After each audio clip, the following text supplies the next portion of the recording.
खोज किसने किया? एंटोनी और लोएनहॉर्न। विषाणु की खोज किसने किया? इवानोव्स्की। जीवाणु का नामकरण किसने किया? एहेरेनबर्ग। जोर से बोलो। अगर ये कहा जाए कि जीवाणु का नामकरण किसने किया था तो क्या बोलोगे? एहेरेनबर्ग ने किया था। खोजा किसने था? एंटोनियो और पता नहीं क्या बता रहे। एंटोनी और लोएनहॉर्न। इवानोव्स्की कौन है? दिमाग नहीं काम कर रहा तो दिमाग ठीक कर लो ना, ठीक है ना। चलिए अब आप लिखेंगे विषाणु के द्वारा होने वाले रोग। जी किसका नामकरण? जीवाणु का नामकरण एहेरेनबर्ग ने किया था। एहेरेनबर्ग लिख नहीं पाएंगे अभी। क्या लिखा आपने? विषाणु के द्वारा होने वाला रोग। कुछ तो रोग कहेंगे, रोगों का काम है कहना। हम लोग को ही क्या समझते हैं? रोग है कि नहीं। चलिए पहले ट्रिक लिखते हैं। डीपी ने माइट को खर्च किया, MIGHT। डीपी ने माइट को खर्च किया। इसी वर्ड में रोग छिपा हुआ है। ना यकीन आए तो पढ़कर देख लो।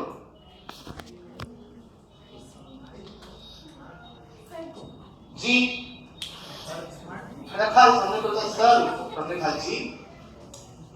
डीपी ने किसको खर्च किया? क्या बात है, वेरी गुड। इतना नहीं किया सब लोगों ने। हर शब्द में कोई ना कोई रोग जरूर छिपा होगा। अच्छा, रोग का बढ़ने का मुख्य कारण क्या है? रोग क्यों लगातार बढ़ते जा रहे हैं? इसका मुख्य कारण है नॉलेज, जानकारी। जितना जानकारी बढ़ती जा रही है उतने रोग बढ़ते जा रहे हैं। बहुत सही। देखिएगा हर शब्द कुछ कहता है, बस समझने वाला होना चाहिए कोई, है कि नहीं। देखो डीपी को मैंने उठा के यहां पर कर दिया। डीपी जो लगाते हैं वो नहीं, ठीक है ना। डीपी से हो जाएगा, डी पर हो जाएगा डेंगू ज्वर। कौन सा ज्वर? डेंगू ज्वर। और पी से हो जाएगा पोलियो, ठीक है ना। देखिए पूछा क्या जाना है, कैसे पूछा जाना है, इस पर ध्यान रखना है।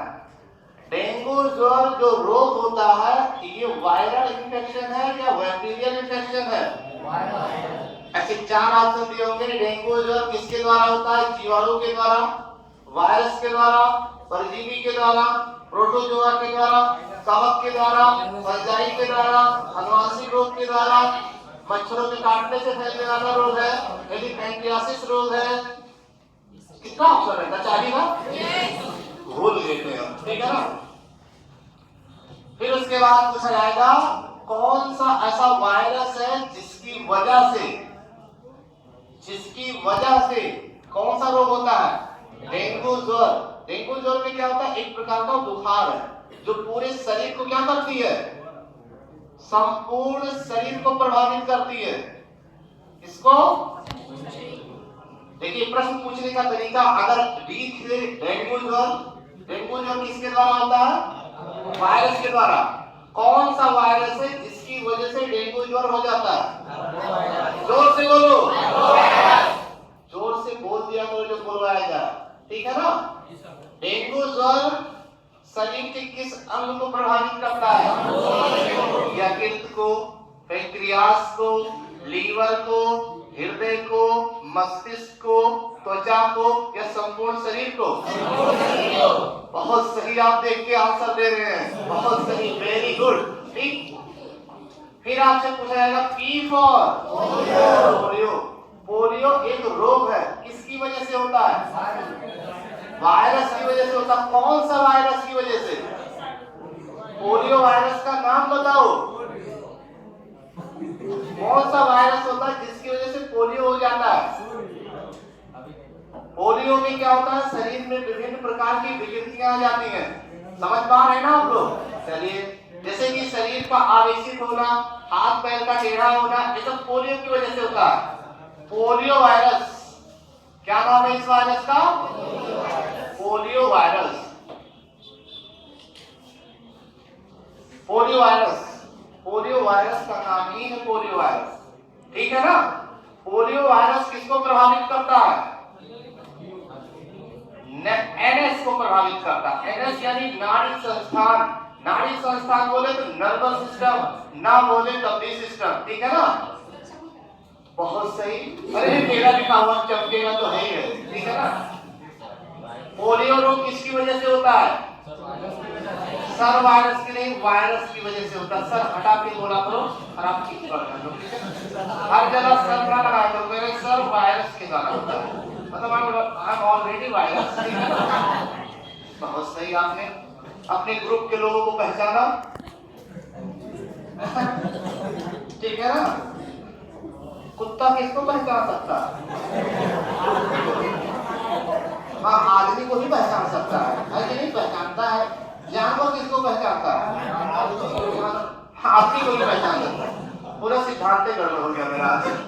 चलिए, तो पोलियो वायरस की वजह से पोलियो रोग हो जाता है। नर्वस सिस्टम को प्रभावित करता है पोलियो वायरस। नर्वस सिस्टम बोले तो तंत्रिका तंत्र, पूरा सिस्टम ही डिस्टर्ब हो जाता है ना। तंत्रिका तंत्र किसको कंट्रोल करती है? पूरे बॉडी को कंट्रोल करती है। तंत्रिका तंत्र आपके सर्कुलेटरी सिस्टम, सर्कुलेटरी सिस्टम मतलब रक्त परिसंचरण को नियंत्रित करती है। डाइजेस्टिव सिस्टम, जितनी डाइजेशन की प्रोसेस होती है पूरा सिस्टम को कंट्रोल करती है। इसके अलावा रिस्पिरेटरी सिस्टम, श्वसन से संबंधित जो चीजें होती है उसको कंट्रोल करती है। यानी पूरे बॉडी में जितने भी सिस्टम होते हैं, हाथ पैर का भी सिस्टम ही है, ये कौन कंट्रोल करता?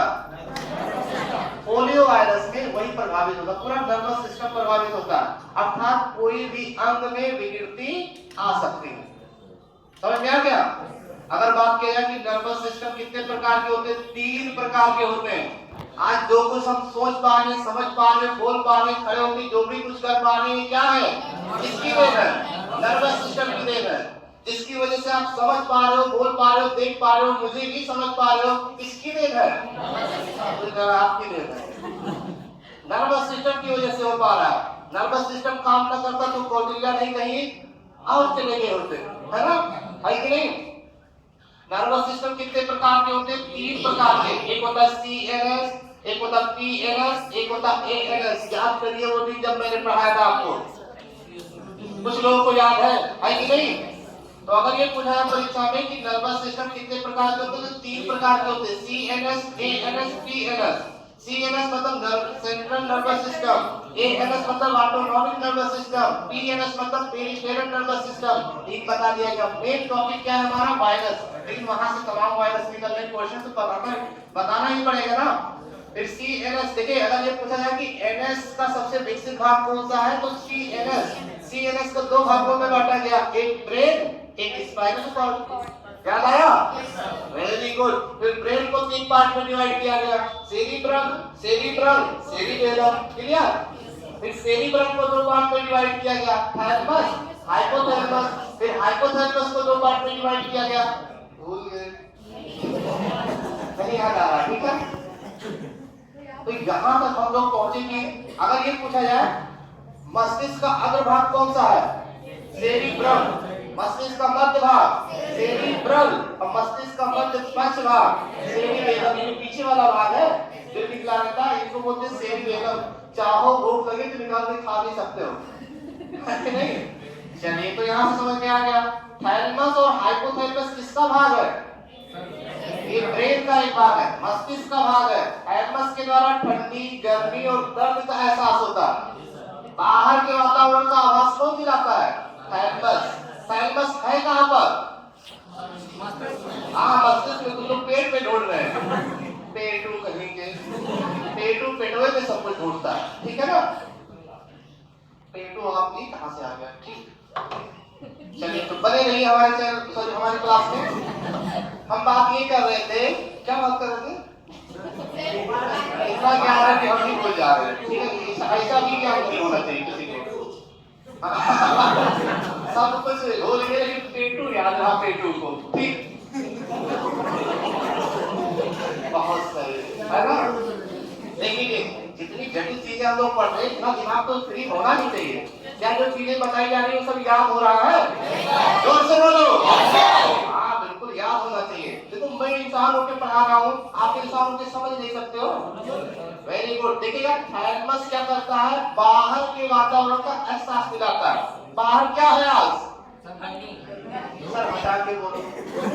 बाहर का वातावरण, सही बाहर का जो वातावरण है तापमान और गर्म है, तो हमें एहसास दिलाता कौन? थैलेमस। थैलेमस ना होता तो हमें ठंडी और गर्मी का एहसास ना हो पाता। कहीं चोट लग जाए तो कहीं चोट लग जाए किसने एहसास दिलाया? थैलेमस ने एहसास दिलाया। थैलेमस अगर निकलवा दे हम तो चाहे कोई कितना मुझे मारे पीटे कोई फर्क नहीं पड़ेगा।